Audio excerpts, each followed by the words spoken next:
Hello friends. Today's article is by Swami Tejomayananda Saraswati, a well-known Indian spiritual leader. He was the head of Chinmaya Mission from 1994 to 2017 until he was succeeded by Swami Swarupananda in 2017. The article is titled Parents as Teachers and Facilitators.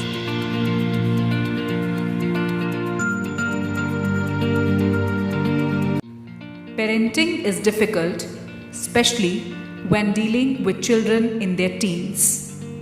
Teenagers can be resistant and rebellious. The more you want to teach or advise them, the more they revolt. The dilemma is, should we let them do what they want to do or force them to do what we want them to do? These questions cannot be answered in a general or sweeping manner.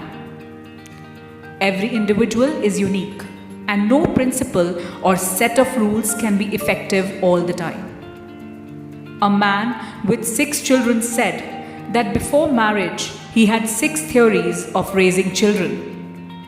Then he married and had 6 children. Now he has no theories. When faced with a problem, whether with reference to parenting or any other issue, we must remember to keep cool. There is no use becoming over-anxious or stressed. First, we need to calm down and approach the issue in a relaxed manner. We must know that the situation we are facing is not unique. For example, when a doctor sees a patient with a specific ailment, he does not get unduly excited. He deals with patients every day. But for the patient, his condition is unique. He therefore expects immediate attention. Whenever you feel that your children are misbehaving or going out of control, it would be helpful to remember your own teenage years. While parenting, we generally forget what we did as children. Not too many people can claim not to have been rebellious while growing up. Some people may have rebelled only at the mental level, but some form of resistance must have manifested at one time or another.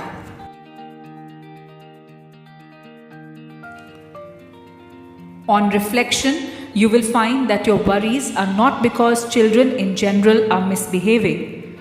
You are worried because your children are misbehaving.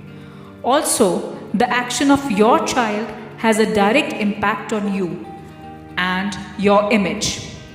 When you look at it objectively, you will discover that what bothers you more is your image.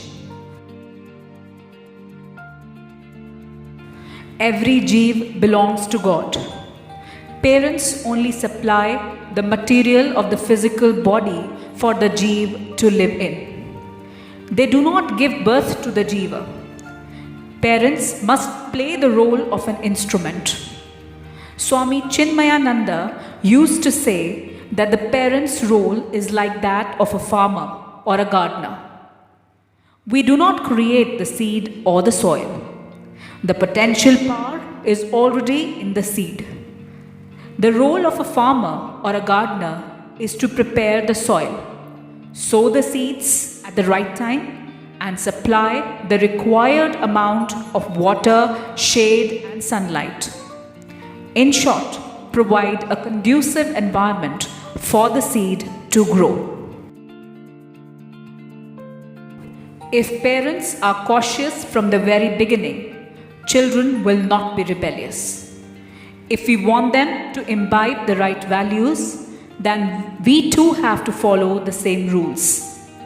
Sometimes parents ask me, Swamiji, when should we start teaching our children values and culture? I tell them, before the child is born, because only if you have those values in you, you can help your child imbibe them. The process of learning begins when the child is in the mother's womb. What is required is not a magical solution, but a right way of looking at things. In Sanskrit, there is a small verse that deals with parenting. It says, "Fondle your children up to the age of 5. The next 10 years, be strict with them. Discipline and educate them. And when they are 16 years old, treat them like your friends." Once they have been given the right vision and values, they will follow them to a large extent.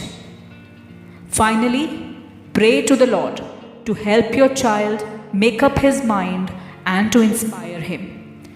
If you pray and remain calm, things will change for the good. Thank you.